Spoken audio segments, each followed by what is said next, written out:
I am your host and the owner of Elevate Functional Medicine in Suwanee, Georgia. And with me today is Jill Newcomb-Campanelli. She is a physical therapist and a pelvic health specialist. You got it.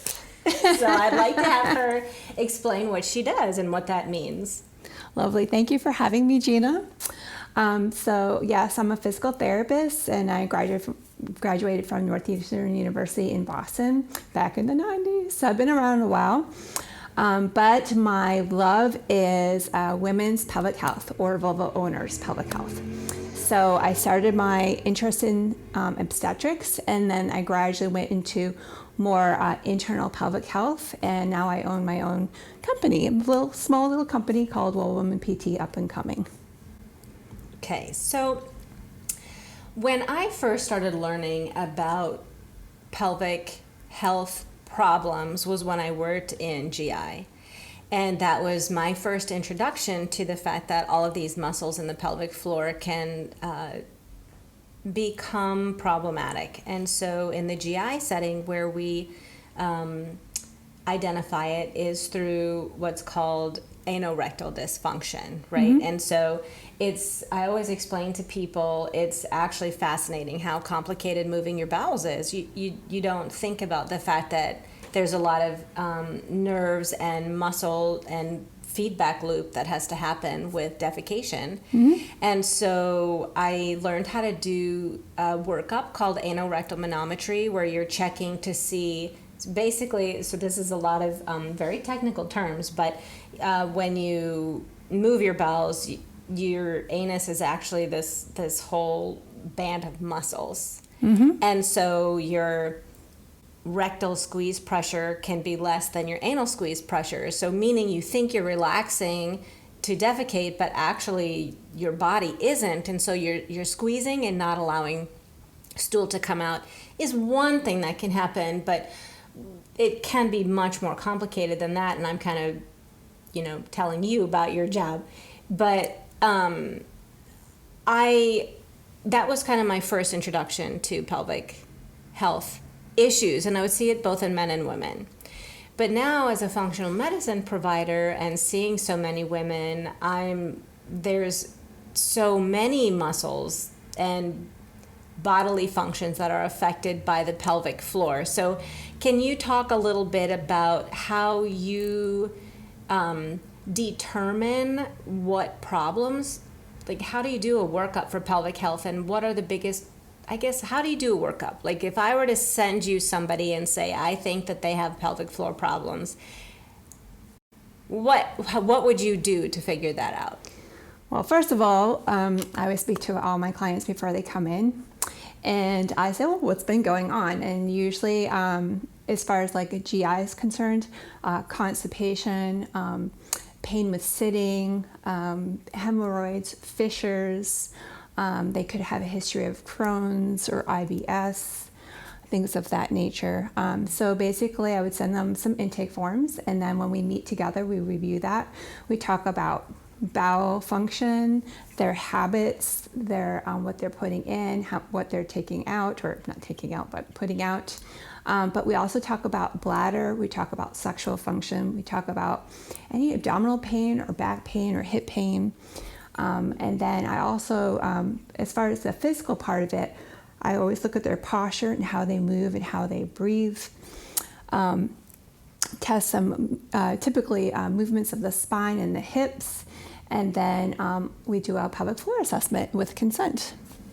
And so when I used to do this testing, this anorectal manometry, it's invasive. You're testing rectal squeeze pressure and anal squeeze pressure. So there's a device that has to be inserted in order to be able to get these pressures tested. And so I know that when I have sent women in the past to pelvic floor for a pelvic floor evaluation, some women have been really embarrassed or felt really invaded. So can you talk a little bit about how you prepare people for the exam and then how you personalize the exam based on where the person is at their entry point coming to you. Right. Not to make a pun of the entry point. Yes. So yes, first of all, anybody that comes to see me, I congratulate you on being so brave to come in and say, I have a problem. Is there something you can help me with?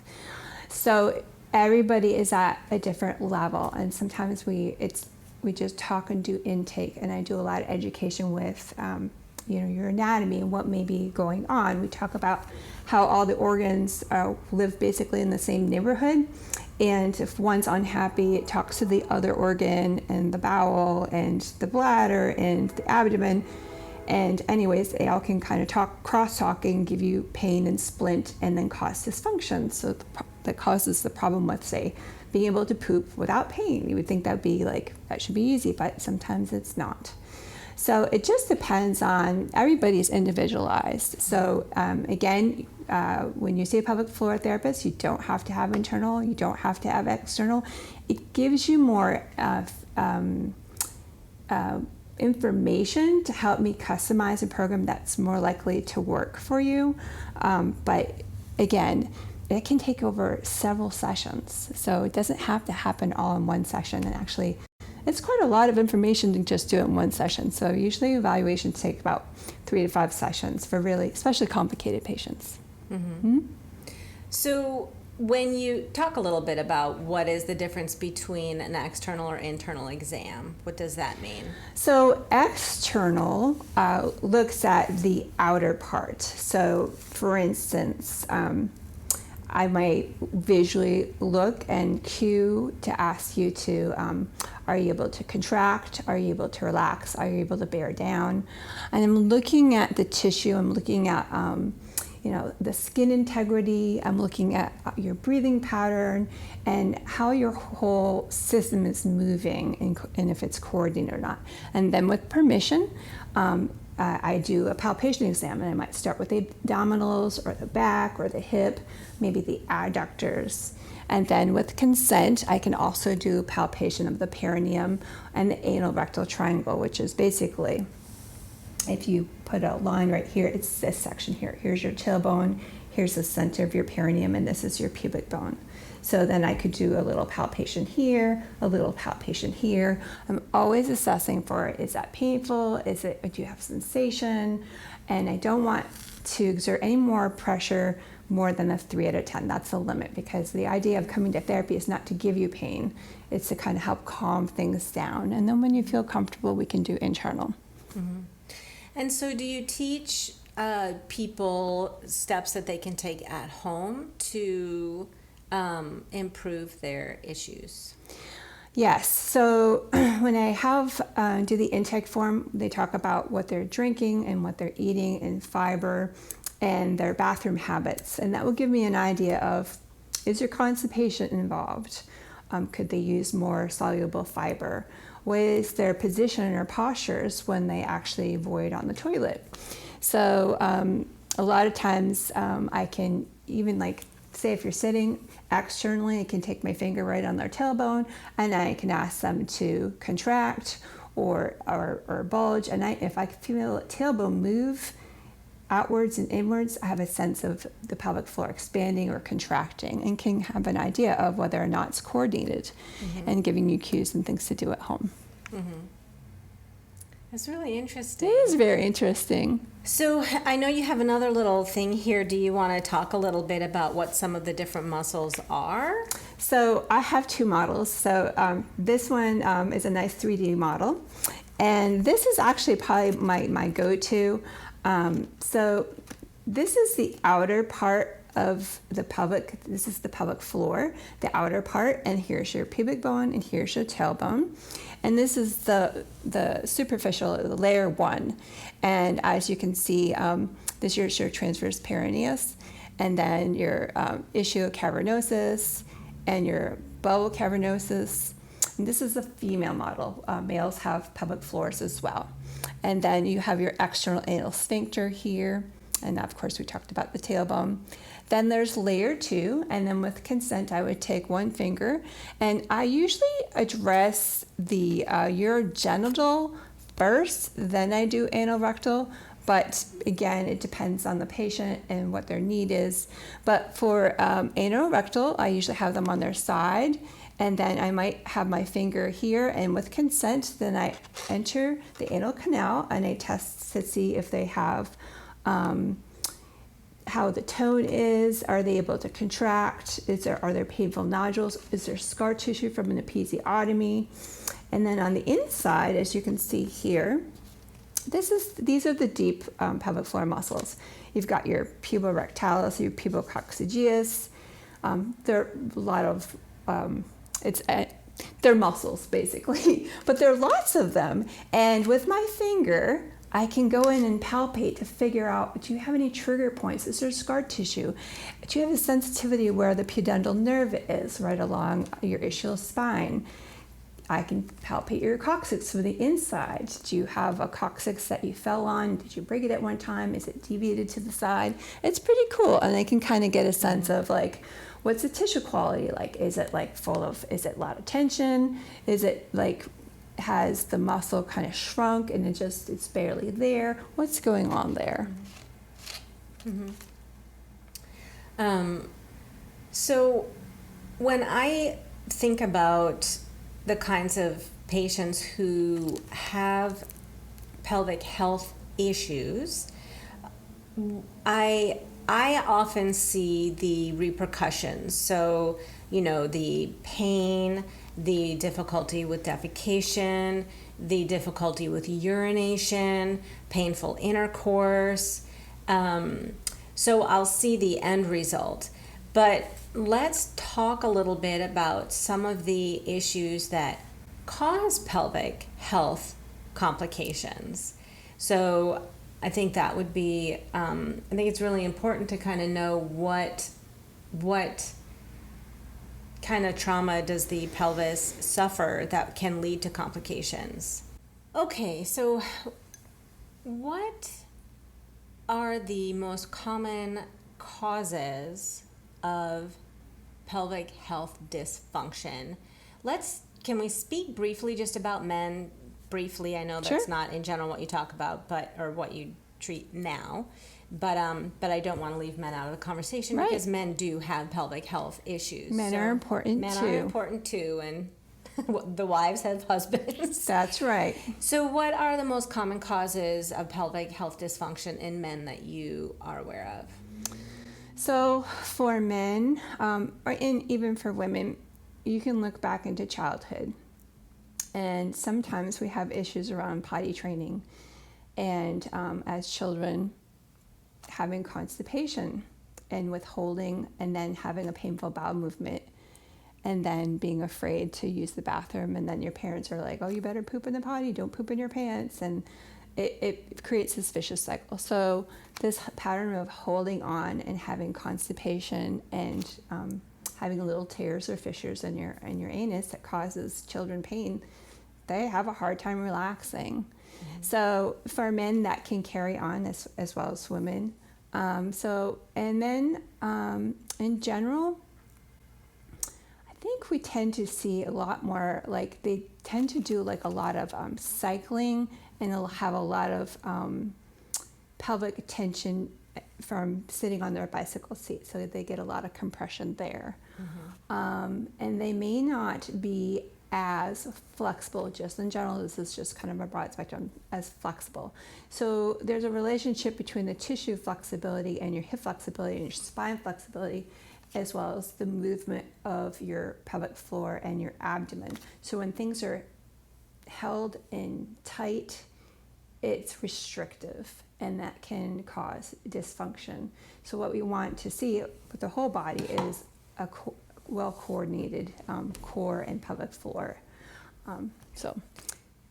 Yeah, and also in men, some other potential causes of pelvic health issues can be weightlifting, so really increasing the intra-abdominal pressure, putting so much stress on the pelvic floor, and that's one thing that I believe can lead to it. And also, I feel like sitting a long time. So men who, truck drivers, or men yes. who have jobs. Well, it used to be truck drivers. Now, everybody's on the internet.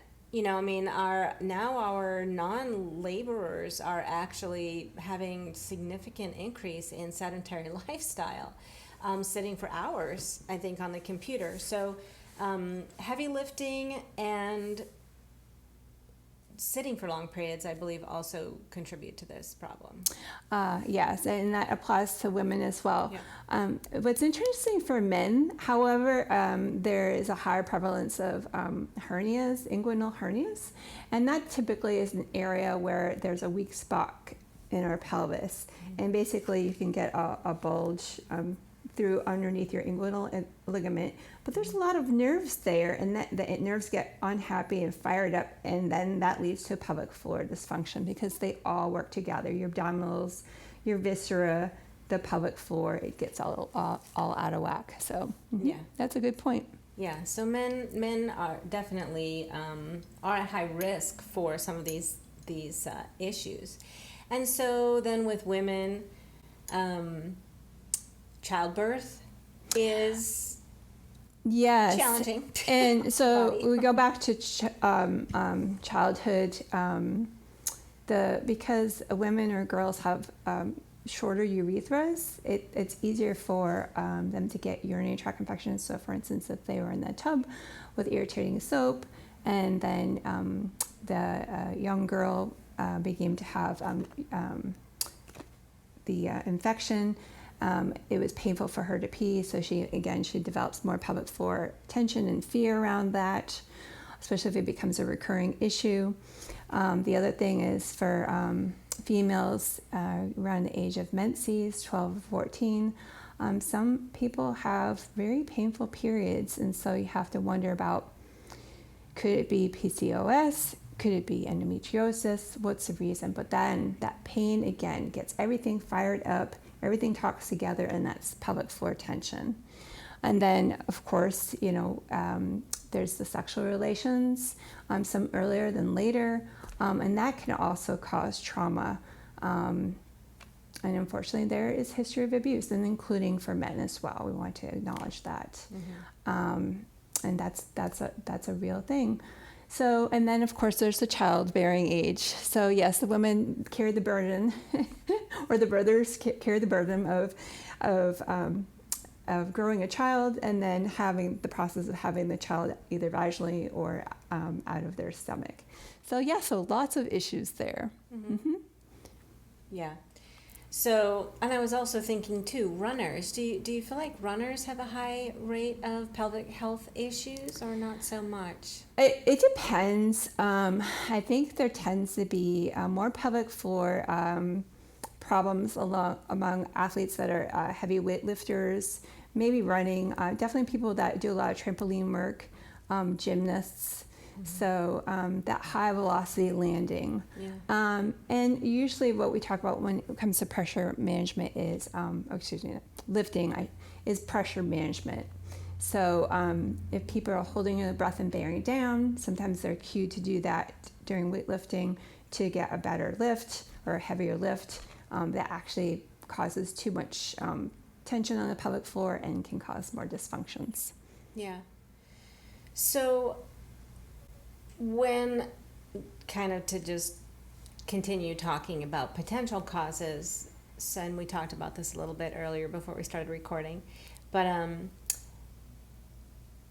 thinking about the effects of trauma and the stress response. So we have physical causes of pelvic health dysfunction, so the things that we just mentioned, but then there are emotional causes of pelvic health dysfunction as well.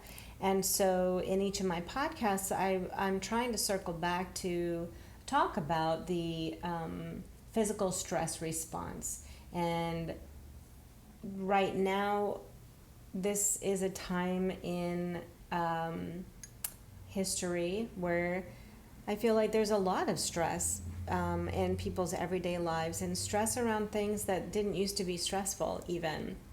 You know, the price of food is going up, and life is it just feels like everything that we do now, there's some kind of added layer of stress. And so when I think about where I can carry my personal stress, I do carry it a lot in my shoulders. But when I think about when my body is under a state of stress, I can often feel tension in my chest, or I'll feel tension in my abdomen. But when I speak with women, I will find that many women carry their stress in their pelvic region. Yes. And so can you talk a little bit about that? What are your opinions about that, and how do you see that the emotional component exacerbating or contributing to pelvic health dysfunction? So, so the pelvic basically, or the pelvic floor, it's very reactive when it comes to stress. So, for instance, there's a study where people were watching a video together, and they had they measured how much tension their pelvis was in, and so yes, there's a relationship between seeing something stressful and upsetting. Their pelvic floor just raised up. Just think about, like, if you were going to sit down on a tack. Oh, well, did you feel it in your pelvic floor? I did. Did you see my eyebrows? But yeah, So usually there's a parallel with your jaw and your neck muscles and your pelvic floor. So they all kind of go together.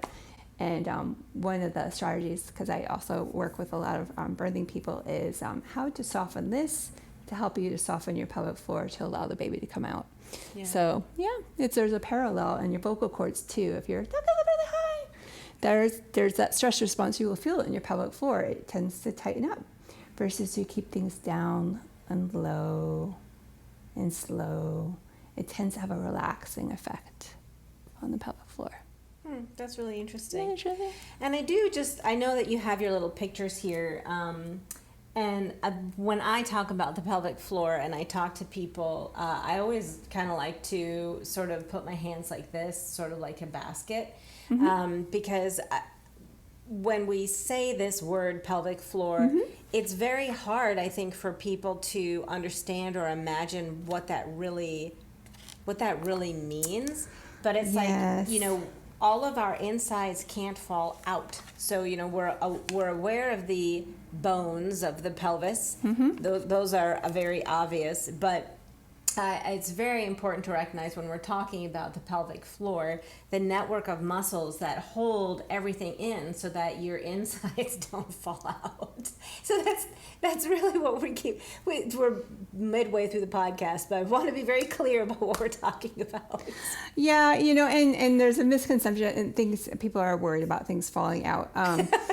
And they do sometimes. They do fall out, but that's that's another giant conversation. But anyways, so the pelvic floor has to do with, there's muscles, but there's like a lot of fascia and ligaments, and obviously the nerves, and then the structures of the organs. So they're all connected. We're not hollow inside.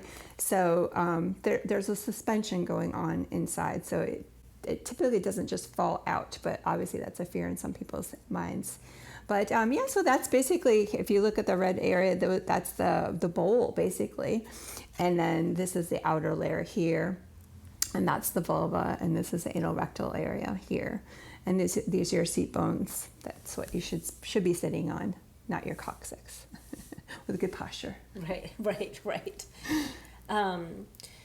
So I know we want to talk a little bit about treatment options next, but can you talk a little bit, just briefly now, about how the fascia is affected by the tightness of the muscles? So a lot of what we're talking about when we're talking about pelvic floor dysfunction, what it means is that you've got tight muscles. Right? So muscles that are not moving, or they're tight, or those muscles are not responding in the way that they are supposed to be. But how does that muscle dysfunction affect the fascia, and what is fascia? So that is a great question. So our whole body is connected with by connective tissue, and it's called fascia. And so if you'd ever dissected raw chicken, it's that silvery coating that covers the muscles, but also it coats and has connections within all the viscera. So And viscera is viscera organs. or organs. Yep. Yep. And like here's our rectum, and then our uterus here for females, and our bladder. And so they're within this bowl. So everything's connected. So typically with the fear response or a trauma response, say for instance, if you had a fall, we are not hollow inside, we have these organs, and so the brain wants to protect the organs from getting injured. So it does what's called a splint. So yes, our muscles are on guard, but also the fascia. The fascia has, I'm going to lose the term of it, but basically there is a contractile property to the fascia, and it causes guarding. And the brain is good, it's guarding its organs, but sometimes it does not let go. And so that guarding of the organs prevents the viscera, your gut, your bowel, your small intestine, your rectum. Those things need to move to function well, just like the pelvic floor. So what it does is it splints, and because it's not moving, it's not getting the circulation it needs, and it causes, it's a source of pain. So anytime that the gut senses pain, it shoots a message to your brain, and it says danger, and so then it makes you really anxious. So that gut feeling, if there's anything wrong in your gut, it's going to shoot to your brain that there's some danger, and it's going to cause you to splint. So part of the treatment with pelvic floor, it's not just about touching muscles, but it's also accessing the fascia. And often we can do it through the abdominal and feeling for the different viscera, and making the connections and teaching that fascia, or teaching the brain it's okay to let go. You can get off guard and relax, and that will help restore the mobility of the viscera and the little organs within the pelvis, so they function better, and therefore you can poop better often. Yeah, it's fascinating. It is fascinating. So now we have talked a little bit about what you do, what pelvic floor therapy or health means, who's at risk for having pelvic health dysfunction. So let's briefly go through some of the symptoms, the most common symptoms, because I do want to make sure that we specifically mention that so that people know whether or not this is something that they should be thinking about. And then treatment, what the treatment options are.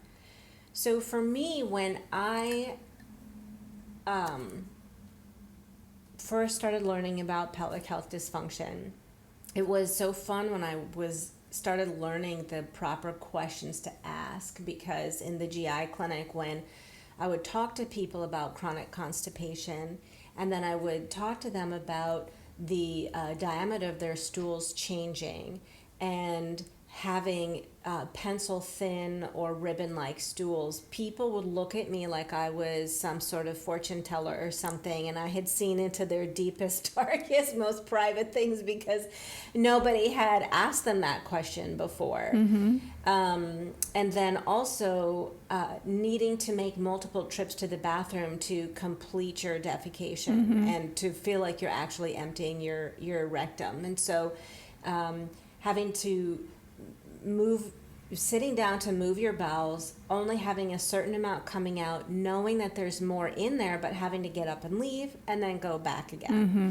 And so this was my introduction to pelvic health dysfunction, was learning that was the pattern for people. And again, it was miraculous because nobody had asked them those questions before.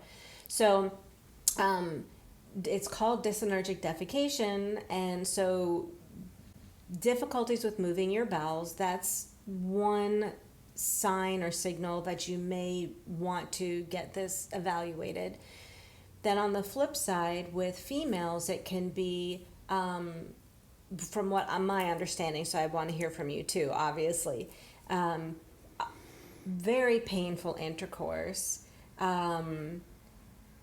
chronic pelvic pain that happens just all day long, that can get worse or better, but is ever present. That's pretty extreme, but I do have some patients that are currently dealing with just chronic pelvic pain that then is exacerbated with defecation. So the act of moving their bowels will set off a trigger of then intense pelvic pain that then just doesn't go away.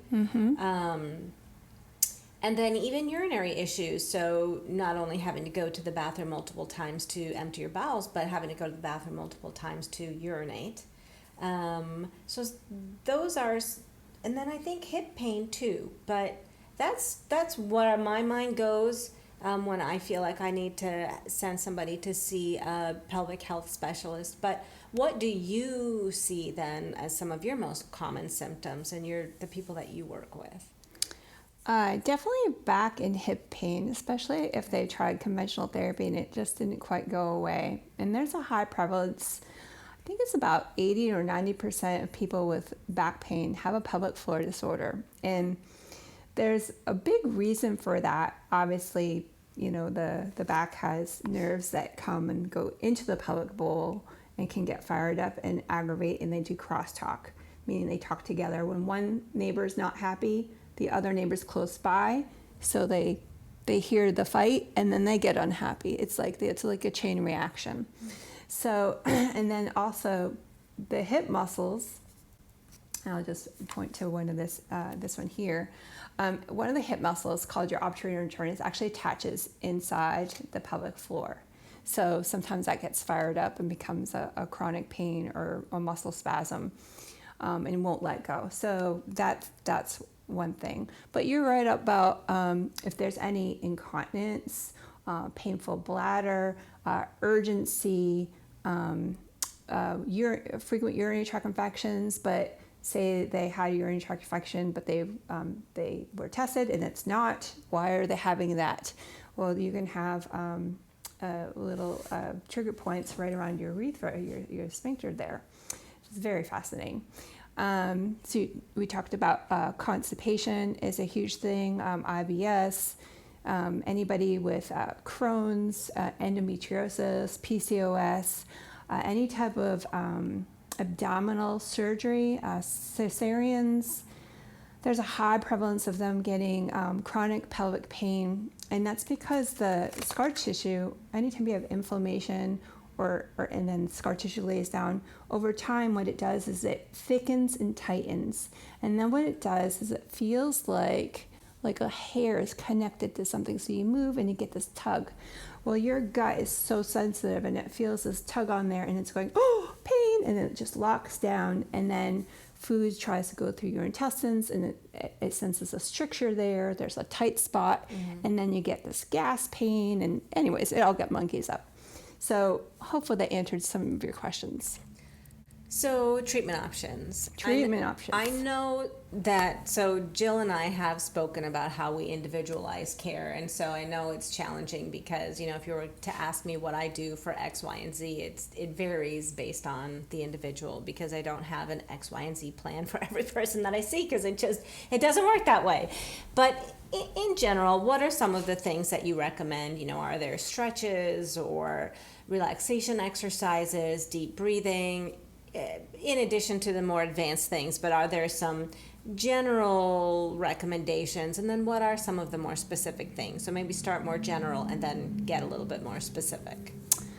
Yes. So I always look at posture, and then how people move and how people breathe, and where the mobility is, where they lack mobility, where they may have excess mobility, and then working on coordination training and getting that the timing better. The other thing is, speaking of breathing, often when people are upregulated, there's a tension. So tapping into the breath is one of the natural ways to help stimulate your parasympathetic system, which helps deregulate or downtrain your nervous system. It relaxes you. Same thing with vagus nerve stimulation. So I'll often do specific things to help the person to access their vagus nerve, whether it's neck stretches or, doing different fascial techniques on the urachus within your abdomen. You can even stimulate the vagus nerve using the TENS unit. So it's pretty fascinating. But and then talking about like the manual, there's a lot of manual treatment that I do. What I usually do is when I assess people, I educate them along the way and I teach them what to do at home to help themselves, because I like a hearty home program, because that way it causes treatment to go so much faster. And then they have tools, they feel empowered. What can I do for myself? Mm-hmm. So definitely like home programs. We talk about bowel and bladder training, looking at their diet, their hydration, consulting with a functional medicine physician or nurse practitioner, because that can be integral, especially when it comes to gut health and calming a bladder down. I mean, that's really, those are really valuable pieces. So, did I cover everything? Yeah, I think that's great information. And I just want to circle back again to the fascial stress response and then the feedback loop. And so what I think is so important for people to recognize and understand, and why I am such a proponent of integrative treatment plans, is that, and we talked about this a little bit off camera, we have this psychological stress which can then manifest biologically, and we can have biological changes to psychological issues, but then those biological changes will go back and affect your psychological stress. And so we kind of get stuck in this pattern of stress response that becomes, I think, so under the radar, so you're not aware that you're having this feedback loop. And so conversely, you may have, which you touched on a little bit, a physical trauma issue, where it hurts to go to the bathroom, and so every time you go to poop, you had a little fissure, and so it burned every time you went to the bathroom, and then you had a little bit of blood, and so then you wanted to avoid going to the bathroom, and so, the physical pain creates a psychological stress, which then compounds the physical dysfunction, right? So it can start psychologically, then go to biology, then back, or it can go the other way. And so what I think is so important is recognizing the profound effect of intentional calming and getting in touch with the body. Mm-hmm. And I loved the description that you gave, because I haven't really ever heard it explained that way, this explanation of the fibroblasts, we decided, yes. Fibroblasts in the fascial tissue, and how when the brain thinks that it has to brace the body, it's going to tighten the fascia. Mm-hmm. And I love that. I loved learning about that. And it's just another reason for why we want to talk to people about deep breathing exercises, stretching, restorative practices. Mm-hmm. And not everybody is a lay still and breathe into your belly type person, but that doesn't mean that they can't benefit from a deep breathing practice. They just have to find the way to make it work for mm-hmm. them. So can you talk a little bit about how you gently, so I'm going to say gently because it's a hard sell for some people, how do you incorporate that mind-body connection and the relaxation response in your education to your patients? So I find it, I think I talked a little bit about before, when you get that gut sense, your gut tells your brain what to do 80% of the time. So if you can calm your gut down, your brain is also going to come down. Obviously your brain tells your gut what to do 20% of the time too. So it's nice to have, especially, I love counselors. So if you have any psychological issues, especially trauma with the pelvic floor. I heartily support people in having counseling even when they have pelvic health therapy. But basically, just tie into the question that you specifically asked me. You asked about how do you explain to people or encourage people to begin a restorative practice as part of your physical treatment for their pelvic health? So for me to sell why pelvic health is important, to how to down train and master some of these techniques, pelvic floor disorders or pain, the longer you have it, the harder it is to get rid of. And the longer things are tight, the longer things aren't getting the circulation and thus the nutrition, and you start having more breakdown. And as we get older, we have a slower time process of healing. And then especially for women, our hormones are integral to our pelvic health support, and then we lose some of that. So it becomes this downward spiral. So I like to do early intervention, that you pick up, there's a dysfunction, get right on top of it, because it clears up fairly quickly. Once it gets to the chronic state, it's harder, but not impossible, hard to get on top of. So there's usually a lot more layers to undo.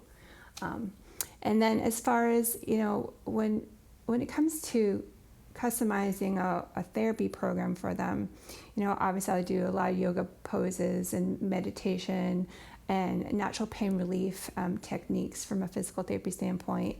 But I find out what the person loves to do and what their activities they like to do, and I incorporate that throughout their day. Mm-hmm. I usually don't say, okay, you're going to have these exercises do them for half an hour every day. I just say, okay, at the sink, you're doing the dishes, let's do a sink squat, open up the pelvic floor, work on your diaphragmatic breath, let's expand that pelvic floor there. 1 or 2, done.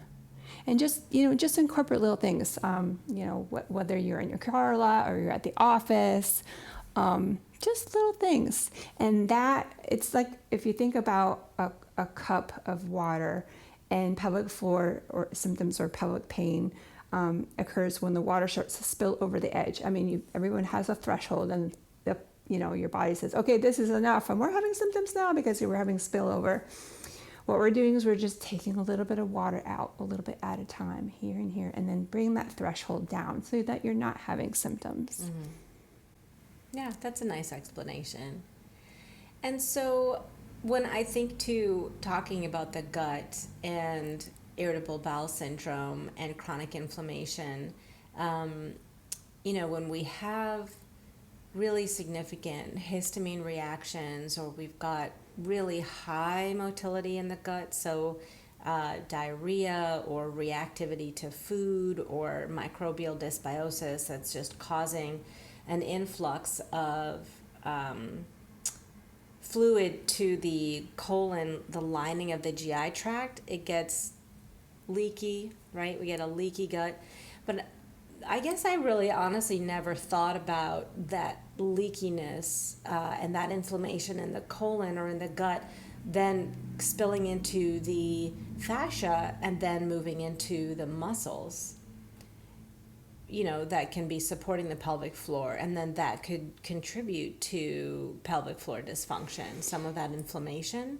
Do you think that happens? So what happens is, for instance, like your leaky gut scenario, which causes, so inside the perineum is supposed to be sterile, but things get out of that wall, it's in that sterile space, and then the body says, oh, where's a foreign invader, let's attack it, and it causes this cascade of inflammation and pain, and the body lays down scar tissue. So, and that scar tissue gets tight over time, and it sticks to nerves, and if you ever hit your funny bone, which is not very funny, it travels, which causes the fascia and the surrounding structures to splint. So the fascia, they all work together. So yes, the muscles may splint, but it's also the fascia that cover everything that's connected. So it's usually not just, I wish it was just one thing, one little muscle, boop, done. But I want that for everything, one simple problem, but it's usually a little bit more complicated. So it all works together. Yeah.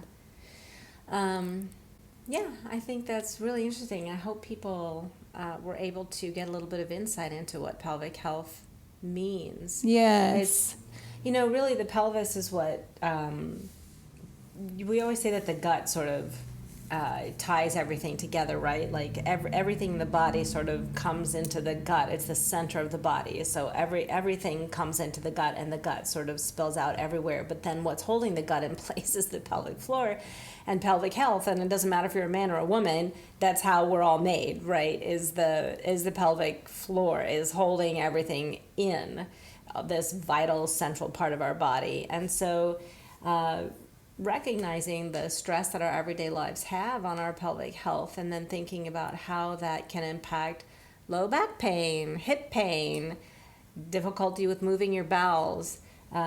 It's important to have that awareness of the body. So I think that's so cool. And that abdominal pain. Yeah. There's a lot of fascia in your peritoneum, which supports your gut. And the deep transverse abdominis, which is your abdominal muscle that gets cut with the cesarean, that also helps swings down into the pelvic floor. So it's all related. So when you think about pelvic health, it's like this. Yeah. And this. Yeah, and this. Yeah. And this. Right. Well, thanks for joining me today. And we'll definitely have you back, and maybe we can have one specific topic or something that we share in the future. We didn't really talk about pregnancy or OB or all of the other work that you do. There's so many things. Yeah. It's fascinating. It is. It's fascinating.